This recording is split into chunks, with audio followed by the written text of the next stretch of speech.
কবি মন্দাক্রান্তা সেন।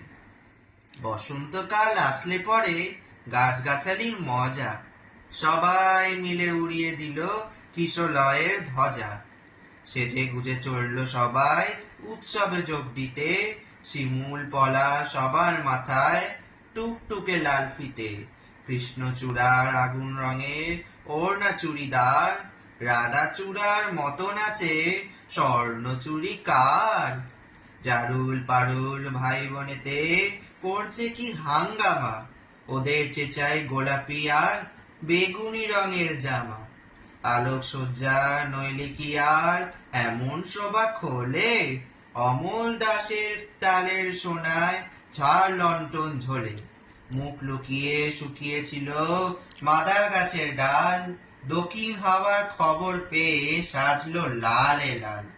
ভিনদেশি এক অতীত এলো শাকিন মাদুরাই, নামকানি তার ছায়া তোল রূপের সীমানায়। রুদ্রপলাশ নামটি বড্ড কঠিন এবং ভারী, কমলা রঙের পাগড়ি তাহার কেমন মনোহারী। এমনি তর নানান সাজে সে যে সকল গাছ, সবাই মিলে করলো শুরু মহোৎসবের নাচ। নাচে গানে খুশির টানে উঠল সবাই মেতে, কেউ দেখেনি দূরের মাঠে কে ছিল ওত পেতে।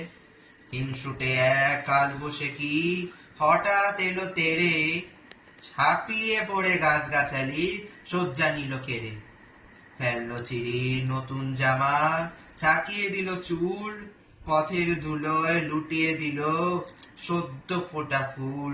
ধ্বংসলীলা সাঙ্গ করে উধা হলো শেষে, কেন এমন দুঃখ এলো হাসি খুশির দেশে।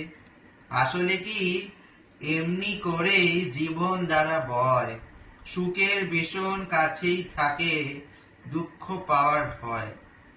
ফুল ফোটানোর মাসেই আসে কাল বসে কি হানা, বিপদ কোথায় লুকিয়ে তাকে যায় না তাকে জানা। তাই বলে কি শিমুল পলাশ ফুটবে না কাল, রাত পুহালি উঠবে ভোরে কৃষ্ণচূড়ার ডাল। হিংসুটে জ্বর আজকে যাদের হাত পা দিল ভেঙে, কালকে তারাই নতুন রঙে উঠবে আবার রেঙে। না হয় আবার জ্বরের হাতে দুঃখ পেতে হবে, ফুল ফুটিয়ে যাবেই তারা বসন্ত উৎসবে।